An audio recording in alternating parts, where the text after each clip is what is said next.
kumnandi kuba phambi kwenkosi ebukhoneni benkosi enkasibulweni lithi lenkosi ebukhoneni bakhe is fullness of joy. Siyabonga kakhulu ibingelele man of God, the father of the house, Mamthabela ibandla lonke leadership siyabingelele igama likaJesu Kristu. Hallelujah. Siyabingelele igama lenkosi yethu Jesu. It is good to be in the house of the Lord.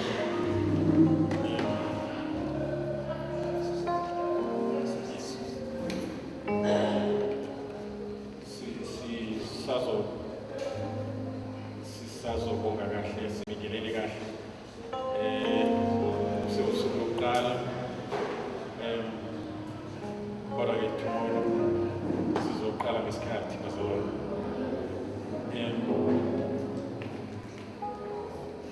Can I say thank you, men of God, thank you, together with your leadership.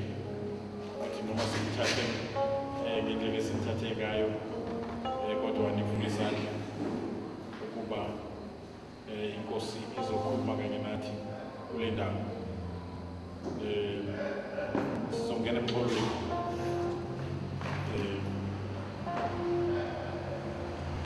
sizwe uNkulunkulu uthini namhlanje. Imessage kaNkulunkulu ayibeke enhlizweni zethu, imessage yokubuya kwenkosi yethu Jesu Kristu, which is part and parcel of the good news of the kingdom.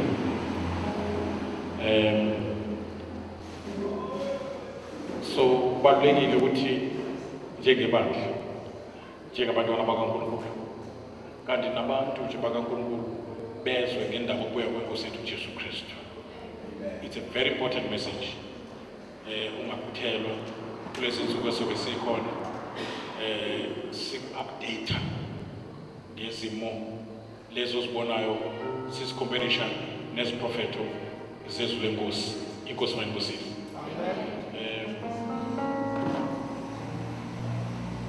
Jesus is coming very soon. Kodwa namhlanje ngithanda sibone ukuthi why is it so important, kubaluleke ngani ukuthi ibandla likaNkulunkulu including abantu bakaNkulunkulu bazi ngenzuku zokugcina, bazi ngesikhathi esiphila kuso, bazi nge-future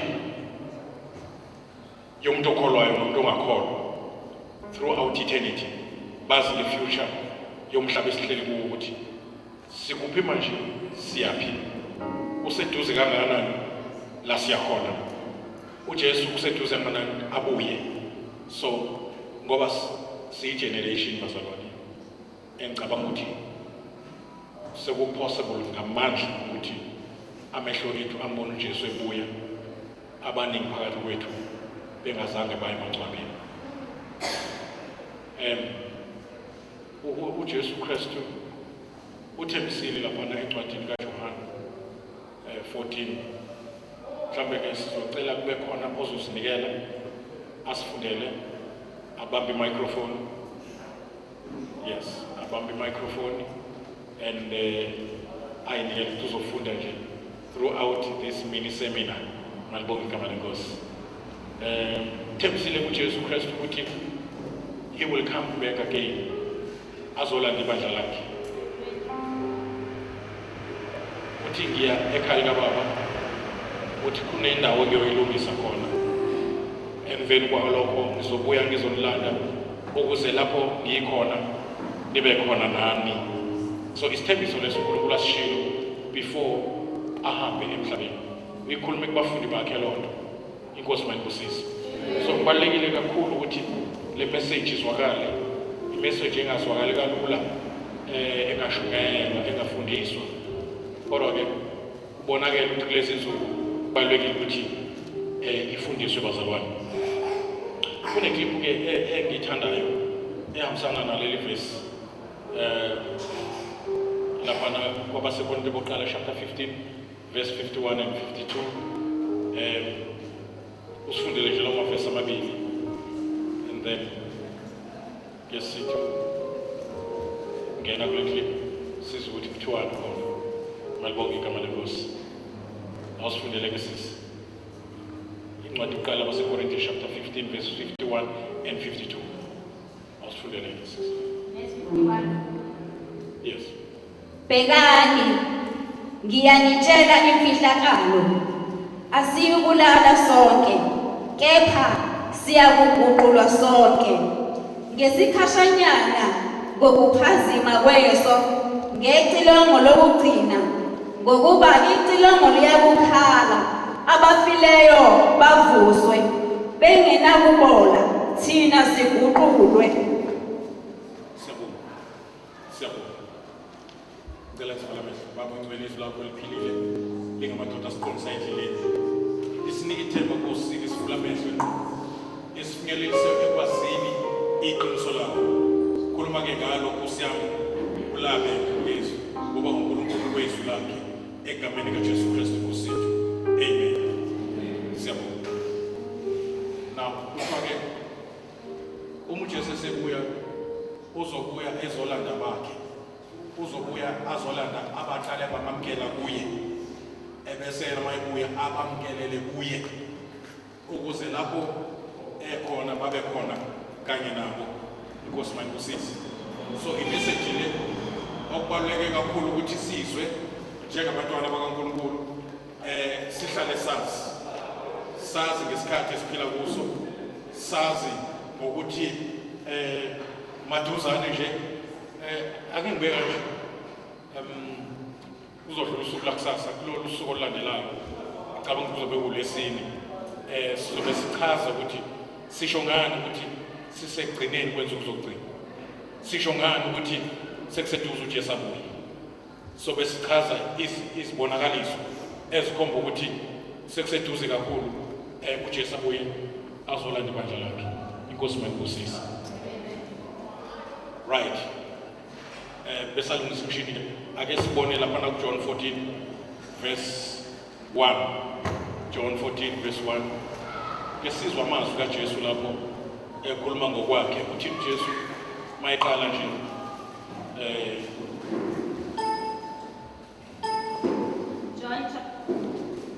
John 14 verse 1 says, read. John chapter 14 Yes. verse 1.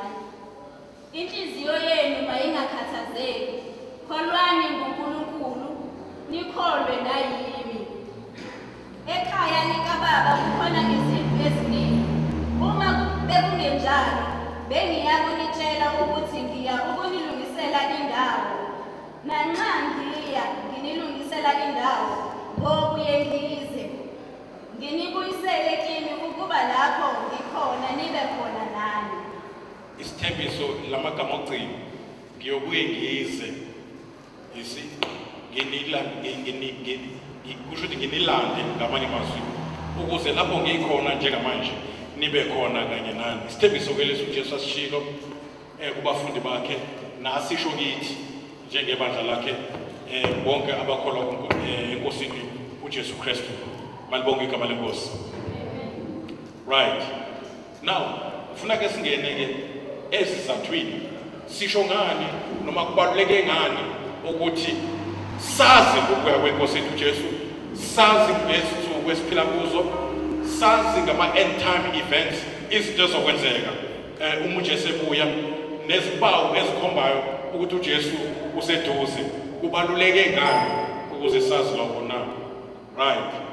Now izwi lenkosi lapha kaAmos chapter 3 sivuleke masinyane Amos chapter 3 ngoba ezinye incwadi zizosibuza ukuthi siyafunda iBhayibheli. Amos chapter 3 verse 7 lapho ke uNkulunkulu unamazwi awakhulumayo. Kubaluleke ngani ukuthi sifundiswe, sishunyayezwe ngokubuya kwenkosi yethu uJesu Kristu nangama end time events. Kubaluleke ngani? Nisaphenya ke ake sibone uJesu ukuthi are you ready? Now ngizocela ke emveni kokudlala kwale clip aphinda amfunde faka umuntu lapha ku-Amos chapter 3 verse 7 ufike uphinde ufunde la ndawo esiqale ngayo 1 Corinthians chapter 15 verse 51 and 52 sibone ukuthi kuyahambisana yini. Uyabona Muslims labazalwane bayidramatize lento bayenza ngomfanekiso ukuthi uma ibandla selilandwa kuzoba ukuphazima kweso kuzoshesha. Ningilalele nonke? Ya kuzoba into esheshayo akuzuba into slow motion. Lithi iBhayibheli ngokuphazima kweso iphinde ifunde sisilanda chapter 15 verse 51 and 52.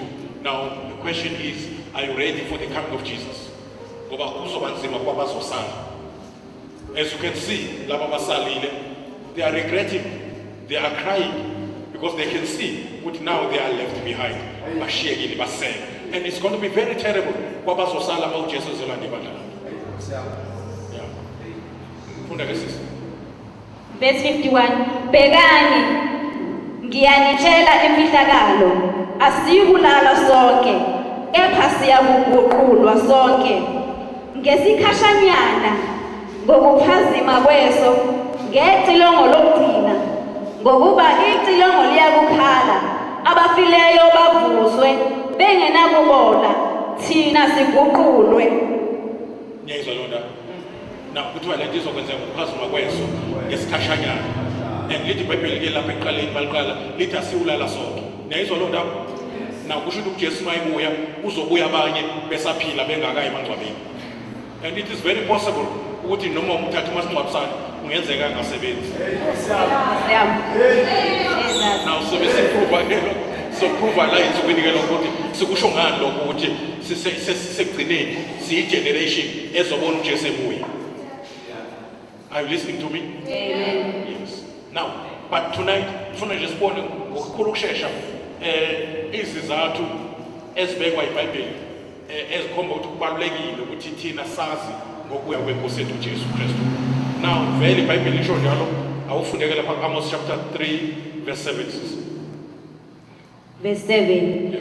Ngokuba inkosi uJehova ayenzi lutho, ingayambulanga imfihlakalo yayo ezincekwini zayo abaprofeti. Yeah, siyabonga. Now ngiyayizwa lo ndaba. uNkulunkulu akafuni kwenza lutho engaqalanga sitshele. Amen. Ngesikhathi ezoshabalalisa ezogubhisa iGomora neSodom waqala wamtshela uAbraham. Ngesikhathi ezogubhisa umhlaba ngozamcolo waqala wayisho kuNowa lonto. Wathi akatshela abantu. Amen. So uNkulunkulu akafuni kwenza lutho emhlabeni engazange sitshele. Now ufunde ke John chapter 13 verse 19. Now isizathu sokuqala leso ke esibalulekile ukuthi kutheni uNkulunkulu noma ke kubaluleke ngani ukuba sifundiswe ngezinto ezokwenzeka including ukuya kwenkosi yethu uJesu. Kubaluleke ngani ukuthi sizazi lezo zinto zingakenzeki na. Funda ke ngithe funda John chapter 13 verse 19. Yes. John 13 verse 19. Kusukela manje ngiyanitshela kungekenzeki ukuba nxa sekwenzeka nikholwe ukuthi nginguye. Yeah. Ngiyayizwa lonto. Ophinde ufunde sisi. Funda kahle. Kusukela manje ngiyanitshela ukuba kusukela manje ngiyanitshela kungakenzeki ukuba nxa sekwenzeka nikholwe ukuthi nginguye. Ngiyayizwa lonto. Na kuleli sonto ke sizotshelwa izinto ezingenzeki. uNkulunkulu usitshela ngezwi lakhe izinto ezizokwenzeka zingakenzeki ukuze masezenzeka sikholwe ukuthi uNkulunkulu ngempela. Amen. Ufuna ukusitshela izinto zingakenzeki. Amen. Amen. Ufuna ukusitshela uNkulunkulu Izinto zingakenzeki. yeah. Now ngifuna sifunda amanye amavesi ahambisana nalezi zinto nalamazwi lawo. Asifunde lapha incwadi yeSamuel chapter 1 verse 19 no chapter 4 verse 1. Isambulo 1 verse 19. Isambulo chapter 1 verse 19. Yes. Ngakho ke loba okubonileyo nokukhona nokuzakwenzeka emva kwalokhu. Ngiyayizwa lo ndaba. Incwadi yeSambulo ibe khona ngoba uNkulunkulu ethi kuJohane makabulobe. That is why sinayo kuze namhlanje. So ukuloba noma ngabe siloba ngetechnology yanamhlanje njengoba sirekhoda nje siyaloba njalo ngalo nje ukuze izinto uNkulunkulu ayikhulumile zingalahleki. Ngiyizwa lonto. Now kuthiwa ke kuJohn umpostoli kuthiwa ke lokho izinto ozibonile nezikhona kusho ukuthi ezenzeka ngesikhathi sakhe nezizakwenzeka emva kwalokho. Angifuni ulobe ozibonile nezikhona ozibona manje. Yabo ngifuna ulobe nezizakwenzeka ongakaziboni. Now mofuna ukuthi esabuloke uChapter 1 izinto azibonile uJohn. uChapter 2 and 3 izinto ezazikhona. uChapter 4 kuyofika egcineni kuChapter 22 izinto ezisazokwenzeka. Now akisifunde ke chapter 4 verse 1. Chapter 4 verse 1 says. Isambulo chapter 4 verse 1. Emva kwalokho ngabona bheka-ke umnyango uvulekile ezulwini nezwi lokuqala engalizwayo linjengelexilongo likhuluma nami lithi yenyukela lapha ngikutshengise okumelwe ukuba kube khona emva kwalokhu. Amen. Amen. Yenyukela lapha ngikutshengise izinto ezimele kuba khona emva kwalokhu.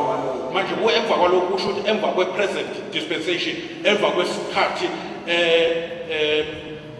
kusho ukuthi ngokwesiprofeto seBhayibheli emva kwesikhathi sebandla. Ngoba isikhathi sebandla sophela emhlabeni, ibandla lila emhlabeni sophela. Now kuzokwenzekani emva kuba ibandla selihambile? Njengoba kade nibona leya clip nje behlwithwa abangcwele kade begcwele enkonzweni kodwa kwakhona abasalayo. Now kufuneke umbuzo ukuthi ngabe ngikubaphi mina laba bakhona noma kulaba abazohlwithwa. Malibonge igama lenkosi. Now kuthiwa yinyukela lapha ke John ke ngikubonise izinto ezimele kwenzeka emva kwalokho. Nikhona noma? Kezwakala bazalwane? Now, yeah. So these are the reasons ezibalulekile siqhubekela kwezinye ke bazalwane. Lapha na kuma Efeso chapter 1 verse 18. Ama Efeso chapter 1 verse 18 siyabona futhi nalapho another reason why kubalulekile ukuthi sifundise ngezinto ezizayo, sifundise ngezinto ezizokwenzeka, sifundise ngesikhathi zokugcina, sifundise ngokuya kwenkosi yethu Jesu. Kubaluleke ngani? Read chapter 1 verse 18. Efeso chapter 1 verse 18. Ekhanyisiwe amehlo enhliziyo yenu nize nazi okuyithemba lobizo lwakhe nokuyingcebo yenkazimulo yefa lakhe kubo abangcwele. Amen. Sizokhanyisa amehlo ke manje. Sizomkhanyisa amehlo engqondo ukuze nazi okuyithemba lobizo lwenu. Ithemba lobizo lwenu. Now ukusindiswa it's a calling. Kezwakala? Amen. Yeah. Uma umuntu esindiswa usuke esabele ukubizwa. So ingakho iBhayibheli ke hambani ke ngokubizwa ke nibizwe ngakho. So uma yethu Jesu ozani kimna nonke enikhathele nisindoyo, he's calling us. Amen. That's a calling now. Uma umuntu evuma uma abe kushumela ivangeli uresponda obizweni abizelwe kulo. Sibizelwe ekuphileni okuphakathi, sibizelwe enkazimulweni, sibizelwe embusweni. Lithi iBhayibheli lifuna liqala umbuso kaNkulunkulu nokulunga kwakhe. Now lithi ke iBhayibheli ke kufuneka silazi ithemba lobizo lwethu. Amen. Ngamanye amazwi kufuneka sazi ukuthi liyini ithemba lokholwa kwethu, sikholelwana. Are you listening to me? Amen. Iyo lento ke abapostoli ababeyiqinisa kakhulu ukuthi abantwana bakaNkulunkulu bazi ukuthi liyini ithemba. Liyini ithemba. Lithi iBhayibheli noma ke kukhona ohamba emhlabeni thina singabazalwane masingabi buhlungu njengabantu ngenathemba. Kusho ukuthi asibe buhlungu kodwa singabi buhlungu njengabantu abangenathemba. Amen. Yezwa lonto. Kusho ukuthi ngamanye amazwi noma ngabe umzalwane uyahamba emhlabeni, uhamba kwakhe emhlabeni uhambela ethembeni. Ingakho lithi iBhayibheli babusisiwe abafi abafela enkosini not esontweni. Ngoba it is possible ukuthi wasiwe esontweni kanti awasiwe ezulwini. Now, very important, it is very imperative, kubaluleke kakhulu because it concerns your eternity. Ukuthi wazane noJesu ngoba uyena oyi-future. Hallelujah. Uyena oyi-eternal future yakho. noma izinto zomhlaba mhlawumbe kungenzeka ungabi nayo insurance yokuthi ungcwatshwe kahle kodwa uma une-insurance yokuthi uma umphefumulo uphuma wena nokuphila phakathi haleluya uright-ke ngalowo ndlela noma ungangcwatshwa yiboshwa kodwa-ke indaba enkulu umphefumulo wona unelungelo unendawo malibonke igama lenkosi. Now lithi iBhayibheli-ke kubalulekile ukuthi amehlwe engqondo akhanyiswe ukuze sazi ithemba lobizo lwethu. Ithemba kusho something that we expect. Mawufunda 1 John chapter 3 from verse 1. Funda 1 John chapter 3 from verse 1. Uzobona lapho siyatshelwa ukuthi singobani and bese sibekelwa nethemba elihambisana nokuthi singobani ngenxa kaKristu. Leto izosinika amandla ukuthi sazi ukuthi liyini ithemba. What is expected of us, what is awaiting us.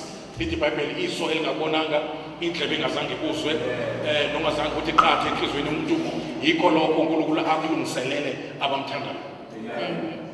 Kunezinto esizilungiselele. Ngikona bazona? Amen. Tell makhelwane kunezinto esizilungiselele. Ngiyabinga manje iBhayibheli lithi uma sihlupheka manje okumzuzwana la emhlabeni lokho kusilungiselela inkazimulo. There's glory that is awaiting us. In fact, the first coming of Jesus, where is Maria? Jesus might figure out. What figure of Maria? Now, akufuneka sigcine in his first coming. Kufuneka sibe sifundiswe futhi nange second coming yakhe. Malibonke igama lenkosi. Benazi ukuthi his first coming wayeze kubo bonke abantu. Kodwa kwi second coming uze kwabamlindile. Now, and ngamangala ukuthi kulama comings akhe awu2 uza ephethe usindiso. Kodwa lelo usindiso alifani.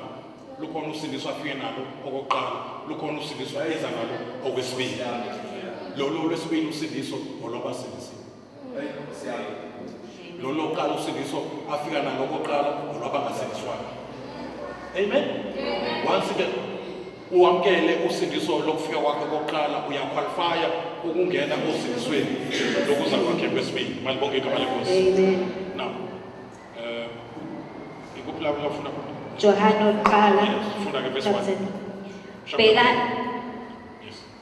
Bekani uthando olungaka asinike lona uBaba lokuba sithiwe singabantwana bakaNkulunkulu futhi siyibo. Ngiyizolonda na usindiso isigaba sokuqala sosindiso la lokuba sithiwe singabantwana bakaNkulunkulu kusho ukuthi ngamanye amazwi sibe regenerated sibe abazalwa kabusha. Lithi iBhayibheli bonke abamamukelayo wabanika igunya. Ngikona basaba? Amen. Bamamukele in his first coming. Bamamukele in his first coming. Nezo basaba? Amen. Yeah. And the first coming yakhe the second coming zehlukaniswe iminyaka which is about 2000 years. Now the first coming of Jesus uze sizoyifunda kodwa lapha kumaHebrew chapter 9 ngoba ngifuna siyibone. Yeah. Njengoba kushiwo nje kuthiwa bonke weza kwabakhe. That is the first coming of Jesus. Weza kwabakubo. Kodwa abakubo zange bamamukele. Bonke abamamukele wabanika igunya lokuba bathiwe bangabantwana bakaNkulunkulu. Ngiyangizwa bazalwane? Nilalele lonke? Yeah, ukwamukela the first coming of Jesus for everybody. Ukunika igunya lokuthi ube umntwana kaNkulunkulu. That is why ke sifunda left part namhlanje. Awuyifunde ke sisi. Awuyiphinde ku verse 1 again. Bekani uthando olungaka asinike lona uBaba lokuba sithiwe singabantwana bakaNkulunkulu futhi siyibo. Ngalokho izwe alisazi ngokuba alimazanga yena. Bathandekayo manje singabantwana bakaNkulunkulu kepha akubonakali esiyakuba yikho. Siyazi ukuthi nxa ebonakaliswa siyakuba njengaye ngokuba siyakubona njengoba enjalo. Neyizwa londa? Amen. Open verse 2 sis. Bathandekayo manje singabantwana bakaNkulunkulu. Now kusho ukuthi ngamanye amazwi ke kufanele sibe clear ngeidentity yethu ukuthi manje singabantwana bakaNkulunkulu. Yes what? Not kusasa. Nini? Manje Manje singabantwana bakaNkulunkulu. kusho ukuthi in our present state singabantwana bakaNkulunkulu. Yazwakala bazalwane? Akuyona into esizoba nayo.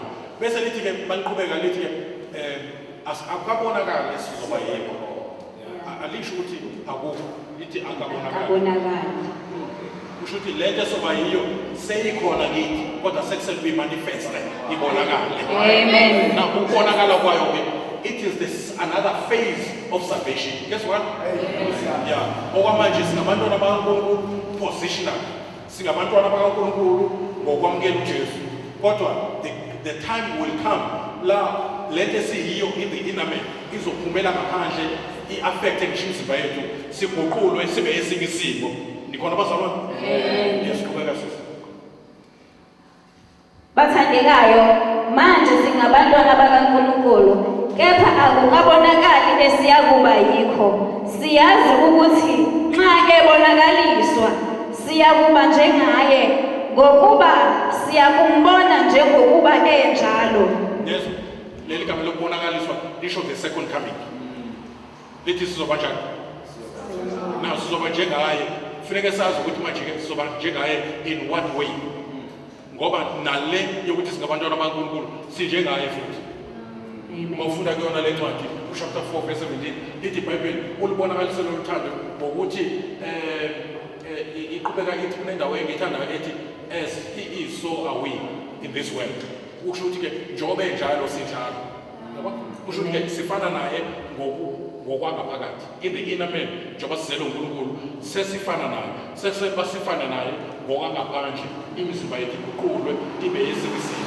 Ikhazululiswe imizimba yethu. Nilalele? Amen. Now lento yokufela kwalento engaphakathi iphumele emzimbeni yethu, imizimba yethu ishintshe ifane noJesu njengoba sizokumbona njengoba enjalo. Into ayiyo enomzimba okhazimulayo, nathi imizimba yethu izothi copy all that Jesus is physically in his body. Emveni kwevuke kwakhe emangcwabeni uJesu waba nomzimba wenkazimulo ngoba wangena kuvaliwe. Waba nomzimba okwazi ukuphakama ngoba wathathwa ifu lenyuka nayo. Umzimba ongayidingi transport. Manje ithi iBhayibheli ke uma ebuya uJesu into ezokwenzeka sizofana naye ngokwangaphandle ngokomzimba. Ikhona nonke? Amen. Yesiqhubeka. Bonke abantu lelo themba kuye bayazihlambulula njengokuba yena ehlambulukile. Bonke abanalelo themba. Now sishilo-ke ukuthi into ebaluleke ukuthi sifundise ngokuya kwenkosi yethu uJesu Kristu, ngoba ukuya kwenkosi yethu uJesu Kristu kufanele kube yithemba lomuntu okholwayo. Niyayizwa into ngisho? Kufanele kube njani? Lomuntu onjani? Let me tell you something. Mawufunda amaHebrew chapter 6 uyabona lapho ukuthi ithemba leli liyi-anchor for your soul. Lenza umphefumulo wakho ube anchored. Niyayizwa into ngisho? Bhekani. Lenza umphefumulo wakho ube anchored. Kusho ukuthi mawufuna into ingapheshulwa umoya uyayibamba noma uyibambe ngesikhonkwane ukuze ingapheshulwa umoya. I-anchor ilento ebamba umkhumbi phansi ukuze makufika isiphepho ungahambi umkhumbi. Niyayizwa into ngisho? Now ithemba le-encourage umphefumulo ukuze umzalwane mayihlangana nezinto endleleni anganyakaziswa izinto ahlangana nazo. Why? Ngoba kunethemba. Amen. Ithemba uma uchaza ithemba lisho something that you expect. There is power in expectation. Uma umuntu eme endaweni sebuhlwile emile, uma umbuza ukuthi kwenze njani noma endaweni ebusuku wama kanje, uzothi ngilinde imoto ethe izomthatha. Nkosi yami. Ithemba ngilinde imoto. Ngisho umuntu esebenza lento emenza kwazi ukuvuka ekuseni ithemba lokuthi makuphela inyanga. Ithemba lelo. Ithemba is something akuyona into esikhona, into oyilindile. It's something that you expect. That is why esikhathini esiningi did you notice ukuthi awehlelwa izinto ozifunayo? Wehlelwa izinto ozi-expectile. Manje izinto ozi-expectile akuzona zonke ozifunayo. Khona nonke bazalwane. Mhlawumbe ukuzibuza ukuthi yini ngifikelwe into engayifuni. ingoba ubuyi-expect mhlawumbe ukhuluma ngayo mhlawumbe uthi unovalo izokwehlela so you expected it nikhona mazama uhlanya lulalapha phandle liwudlala luyakhiya amalele ngoba aluyi-expect into yokuthi lizohlasela so ayenzi alu-expect uma ngidle emgqonyeni ngizogula ngoba ngidla ukudla okudala so ngeke uhlale nokuhlanya lunjani ngoba nayo i-expectation yokugula. Amen. So into eyenza abazalwane baqine enkosini ikhona abazalwane into eyenza abazalwane baqine enkosini yithemba. Nkosi yami. Abapostoli bayikhuluma kakhulu indaba yokubuya kaJesu kangoba ngesikhathi badlahlushwa abanye benqanyula amakhanda lithi iBhayibheli abachaza ihistory but lithi kuthiwa babeya bethokoza kukhona naseBhayibhelini babeya bethokoza kodwa bezazi ukuthi bazofakwa ingonyameni sibadle kodwa baya bethokoza why babenethemba ukuthi ngale kokufa kodwa ukusela. Amen. So lento yenza abazalwane kancane umbone sekushaya igoslow ekholweni ingoba ayikho into emdonsayo akaboni lutho into enje ukuthi Jesu abekezele isiphambano esasibuhlunga ngakho kwakuyinjabulo ayibeke phambi kwakhe. Amen. Uthi emva kwesiphambano ngilindwe ikhrown emva kwesiphambano imphefumulo yasindiswa emva kwesiphambano igama lami lizoba phezu kwamagama onke. What is your expectation? What is the hope of your calling? Ukholelwani? Into yenza ukuthi ingane kumele ukuthi yeke isikole ngoba uyibuza ukuthi ifundelani ithi ayazi. Kanti uthi suka nje bewazi ukuthi uzibone mhlawumbe sewudokotela loo nto iyakumotivate ukuthi ufunde noma kunzima. Ikhona abazalwane iyaku-empowerisha iphupho likaJosepha yilona elam-encourage yilona elam-motivate ukuthi adlule through thick and thin eme ngoba ikho into ayibonile. Now the reason why we teach on the second coming of Jesus Christ because his second coming is the hope. Nikhona abazalwane? In fact khona sichazile la siqale ngokuthi ke abanalelo themba bayazihlambulula kusho ukuthi ke it's a purifying hope. Indaba yokubuya kaJesu kuma saints it's a purifying hope. Asho so purifying hope. Yeah.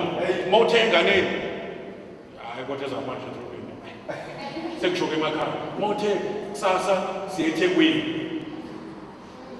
yizwa lokho yini lo nto isithembiso esinani phakathi lithi iBhayibheli uAbraham wakholwa ngethemba ungekho themba ikunethemba ayikholwa ngakho lokuthi he is the father of multitude kwathiwa akabuka inkanyezi ingane zakhe ezingangeyinkanyezi so kwaba yithemba leyo kodwa isizalo sikaSara sasibonakala sesiphelile. Nikhona abazalwane? Kusho ukuba kuyithemba elalike manje lithi iBhayibheli wakholwa ngethemba lokusho kaNkulunkulu lapho kungekho khona ithemba physical. Amen. Now ithemba libalulekile ngoba liyakumotivate ukuthi uye phambili malibonke igama lenkosi. Niyayilandela nje ngisho. Now the coming of Jesus is a purifying hope. So yenzani ingane kusasa mawusuthe kusasa siye eThekwini yenze njani? Mayivuka iyajabula ekuseni yenzani? Ivuka igesi ya ivuka qala uyayitshela ukuthi hambe yogeza cha yini enza ukuthi yogeza yithemba lokuthi phela kuyahanjwa ukuthi uthe uma siye eThekwini so abesegqoka ingubo ezinjani ezinhle yabo uzothola ukuthi ey'ntwenini ngakatshela uyazenza ngisho ekuvukeni uyayivukela uvuka qala kunawe wena umthembisile yabo kangoba nje ungaze ubabamba sombone segqokile hawu usugqokile njalo yabo mayibona ingane ezidala uyahamba udlala nazo no umuntu akasathintwa la yabo ayisekho into ehalela kuyodlala why ngoba uthenjisiwe ukuthi kuye eThekwini manje kuye kuligugu kuye eThekwini ngaphezulu kokudlala nengane kuye eThekwini kuyamtshela engakatshelwa ukuthi geza now ukuthi uJesu uyabuya bazalwane usenza sigeze singatshelwa ukuthi geza. Amen.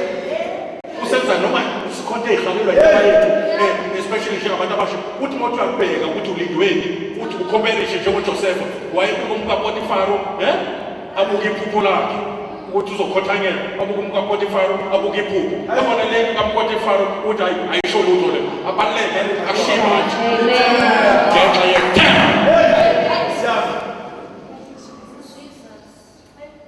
Yabona nje indaba kaJesu ngendlela engisebenza ngayo mina ingenza ngeyicwecwe ngoba nje uJesu uze kulabo abazihlambululayo. So indaba kaJesu is a purifying hope.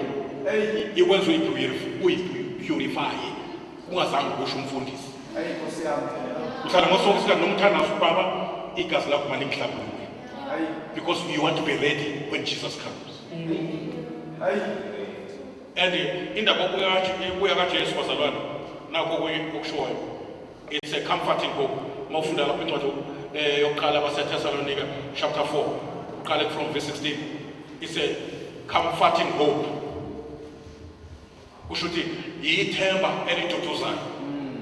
Eloqala yithemba elihlambulayo. Uma usulitholile lethemba bengashonga abantu ukuthi lihlambulule lona nje ithemba likwenza ufuna ukuhlambulula. Hallelujah. Amen. Yes, funda ke sisho. Chapter 4 verse 16. KwabaseThessalonika bokuqala chapter 4 verse 16. Yes, read.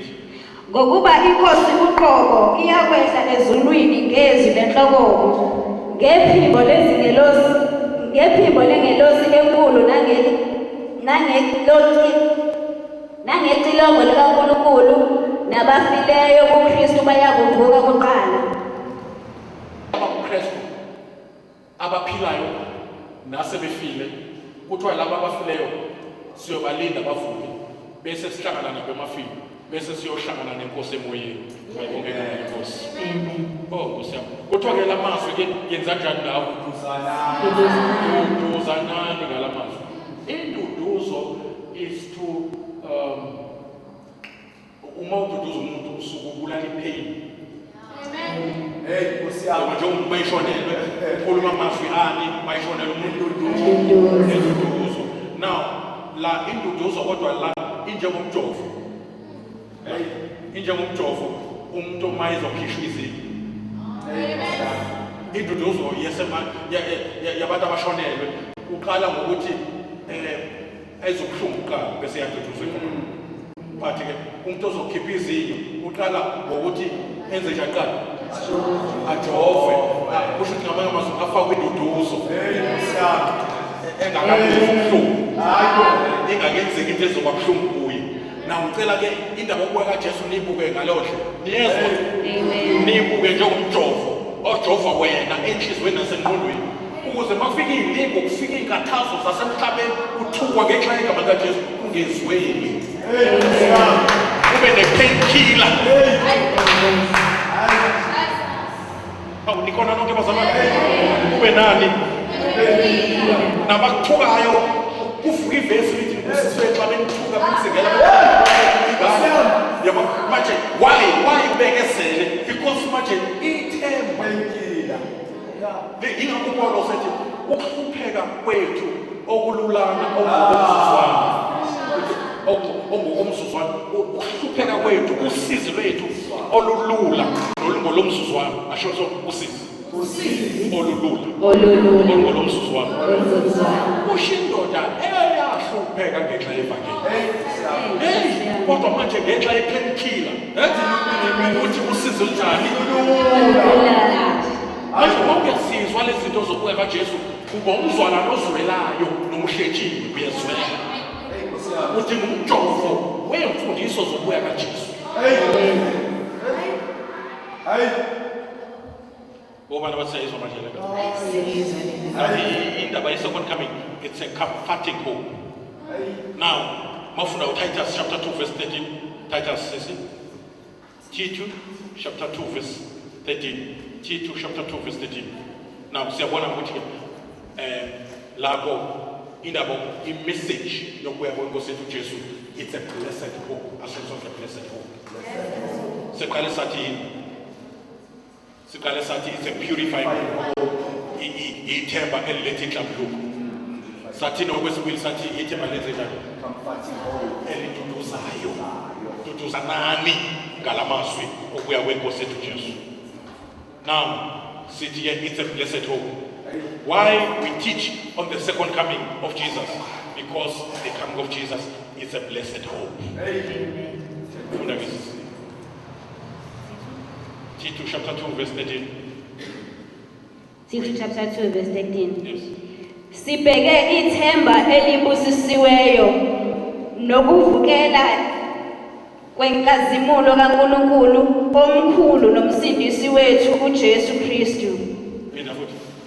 Sibheke ithemba elibusisiweyo nokuvukela kwenkazimulo nokuvela kwenkazimulo kaNkulunkulu omkhulu nomsindisi wethu uJesu Kristu. Phinda futhi. Sibheke ithemba elibusisiweyo nokuvela kwenkazimulo kaNkulunkulu omkhulu nomsindisi wethu uJesu Kristu. Amen, amen, amen, amen, amen.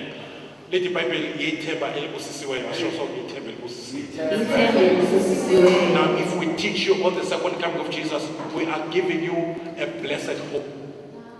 Amen. We are giving you hope with blessings in it.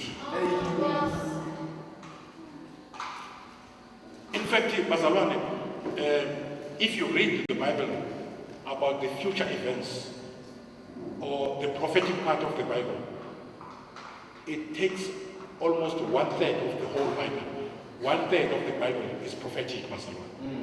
So, as far as what is fundise ingxenye yeBhayibheli sishiye i-1/3 yonke singakhuluma ngapha.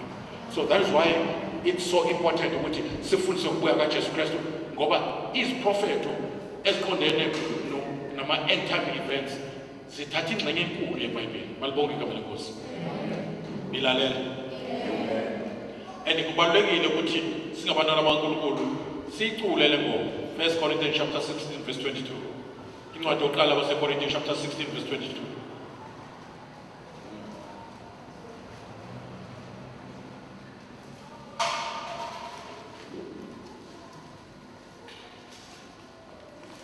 KwabaseKorinte bokuqala chapter 16 verse 22. Uma umuntu engayithandi inkosi makabe ngoqalekisiweyo woza Nkosi. Now ngifuna le part yo-3. Ithi le part yo-3. Woza Nkosi. Amanye amaBhayibheli athi lapho. Amanye athi Lord Jesus. amanye athi come Lord Jesus. Amanye athi Maranatha. Yeah, uMaranatha uthi come Lord. Yes. Amen. Amen. Come Lord. So let's for their corner. English ithi imfundisi lapha kuTitus chapter 3 phakathi ukufunda khona Titus chapter 3 verse 13 chapter 2 verse chapter 2 verse 13. Yes. Ithi lapho in English. Looking for the blessed hope and glorious appearing of our great God and Savior Jesus Christ. Now that's what we should be looking for. In fact, we should be yearning for. Yeah. Going down Shumayel, but AmaKristu kulezinsuku they are not yearning for the coming of Jesus. They are yawning. Hey, Yes. Bayazama. Nifuna lo ndawo yokuzamula kwabazalwane. Matthew chapter 25. Hallelujah to God. Come Lord Jesus. Yes. Nishashe kwa songe skapa. Incwadi kaMatthew 25. Verse. Chapter 25. Yes. Kala from verse 3. Ngokuba eziyiziwula zathatha izibani kaziwathathanga amafutha. Yes. Kodwa ezihlakaniphileyo zaphatha amafutha ezitsheni kanye nezibani zazo. Yes. Umyeni esalibele zozela zonke zalala. Kepha phakathi kobusuku kwamenyezwa ukuthi nangu umyeni, phumani niye ukumhlangabeza. Khona zavuka lezi zintombi zonke zalungisa izibani zazo. Eziyiziwula zase zithi kwezinhlakaniphileyo. Okay, siyabonga sisi. Now, ifuna sibone ukuthi ke umyeni intombi ezilishumi zimele amaKristu noma ke zimele abantu abakholwayo. Kodwa ke la kunentombi ezihlanu nokho ezimlinde zingenayo into yokumlinda amafutha wethu. So amafutha ke amele umoya kaKristu in you. Amen. Izibani zimele impilo iphilayo. Ongayiphili ngamandla akho iphila ngamafutha. Isibani sikwazi ukuvutha amafutha ngeke. Amandla okuvutha kwesibani awekho esibanini asemafutheni. Amandla okuphila njengomKristu awekho kuwe akumoya kaKristu. Yabo? Kusho ngamanye amazwi awuzenzeli uyenziso. Ngoba awuzenzanga wenziwa. Awuzenzelanga wenzelwe. Uyayizwa nje ngikhuluma? Musu kufaka ke indaba yakho ke manje ufuna ukufaka amandla akho ke manje. Awuzenzelanga, awuzenzanga futhi ngeke uzenze ngeke awuyezwa ngaso. Uthi uJesu ngaphandle kwami ngeke nenze lutho. Njengamagatsha ukwazi ukuthela engekho emthini lowo. So nathi asikwazi ukwenza lutho ngaphandle kwaKristu. Yeah. Mayesefile yena nokwamukeliswa amandla ke umongcwele esimnikwa uJesu Kristu. Athi uJohn mina ngibaphathisa amanzi kodwa uJesu yena ubaphathisa ngomoya nangomlilo. Balibonga igama lenkosi. Kuthiwa ke esalibele umyeni ke uKristu. Ukulibala kamyeni kusho ukuhlala kwakhe ezulwini. Alibale ukuthi angabuyi. Hayi ngoba ekhohliwe isithembiso sokubuya kwakhe.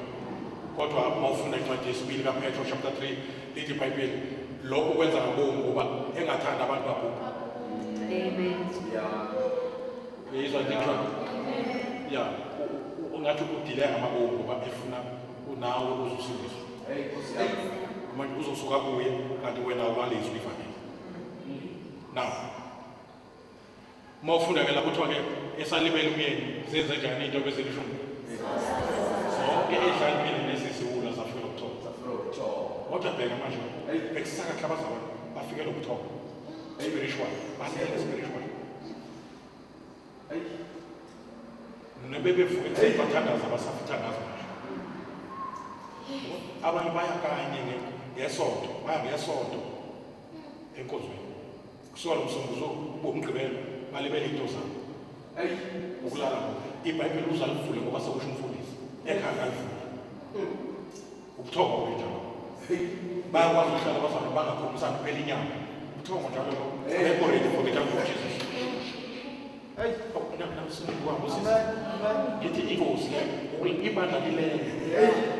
Lilele ibandla kusakhane ngalele. Hey Nkosi yami. Lirelaxile ibandla. Lisembhedeni spiritual. Hey, alazi noma kuyaphumila noma kuyasa. Ukubona nje kunormal yonke into. Isikhathi esibi kanje. uJesu ebuya. Now, kuthiwa ke kwamenyezwa kwaba khona abamemezayo bathini? Verse 6. Kepha phakathi kobusuku Oh, niyayizwa lo ndaba. kwamenyezwa. Sokuphima nje ngokwesimo sesikhathi, sokuphima nje. Kodwa bheka le nto. Izinto ezenzekayo. Izinto ezenzekayo. Everywhere you go, uyabona uphakathi kobusuku. Asho sonke. Now, phakathi kobusuku kusuka abantu benjani ngaleso sikhathi? You see? Ayisho phakathi kobusuku kwenzeka. Ayisizwe ke. Kepha phakathi kobusuku kwamenyezwa ukuthi nangu umyeni, phumani niye kumhlangabeza. Khona zavuka lezi zintombi zonke zalungisa izibani zazo. Zenze njani intombi? Zavuka. Ngoba sekhona bathini? Abamemezayo, bamemeza nento. phakathi kobusuku. Kusho bona bebenja. Bekadeni. Now, that is one of the reasons why we teach on the second coming. It's a wake up call. Amen. Sizovusa balele. Jongbona nje ngila chapter 25 verse 6. Ngabe ivusa ibandla lilele. Ngithi hayibo izigi zakhe zezona. Ngizotshela ibandla hayibo engathi relaxing. Naku Jesus sondela. Manje ke kuthiwa ke intombi ezilishumi zenze njani? Zavuka. Imvuselelo yensuku zokugcina.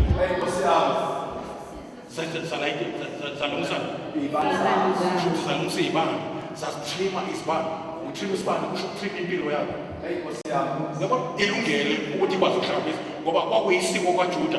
Uma ngabe usefika umyeni ezolanda amakoti, wayephelezelwa amanye amantombazana. Nikhona bazalwane? Babe wayengafiki emini wayefika ebusuku. Kusamele abavuka umakoti esehambile.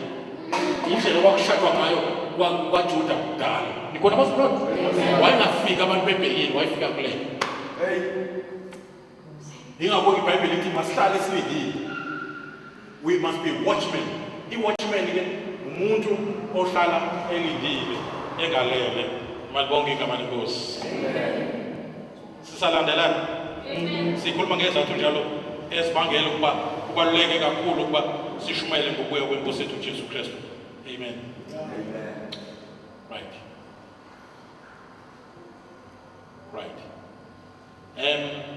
Lapha encwadini kaLuka chapter 12 verse 35 and 40. Incwadini kaLuka chapter 12.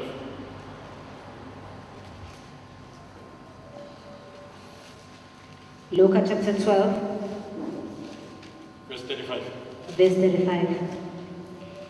Izinkalo zenu mazibe ziboshiwe, nezibane zivutha.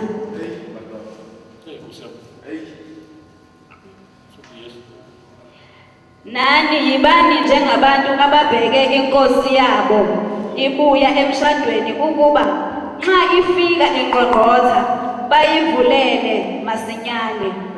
Verse 40. Nani manibe nilungile ngokuba indodana yomuntu iyeza ngesikhathi eningasicabangiyo. Wayiphinde futhi. Nani manibe nilungile ngokuba indodana yomuntu iyeza ngesikhathi eningasicabangiyo. Are you listening to this? Now, kuthiwa ukubuya kaJesu akuzofika ngosuku. That is why i-date singayinikwanga ukuthi uzofika ngayiphi i-date. Kodwa uNkulunkulu usinikile isizini. Isizini njengokuthi ehlobo noma ebusika, isizini le akuyona i-date. Manje ke uNkulunkulu usinikile isizini kodwa akasinikanga i-date. Awungiyezwa nonke? Amen. Now isizini esibuye sobe siprove kuleli sonto ukuthi sikiphi isizini manje. Ngakho ke njengabantu abafikelwe lesizini sefuneka sihlale silindile ngoba silazi usuku nehora. Amen. Right. Sifundisa ukuya kaJesu ngoba senzele ukuthi abantu bahlale belindile. Malibonke igama likaJesu. Yes. Incwadi yesibili kaTimotheo chapter 4 verse 7 and 8. Incwadi yesibili kaTimotheo chapter 4 verse 7.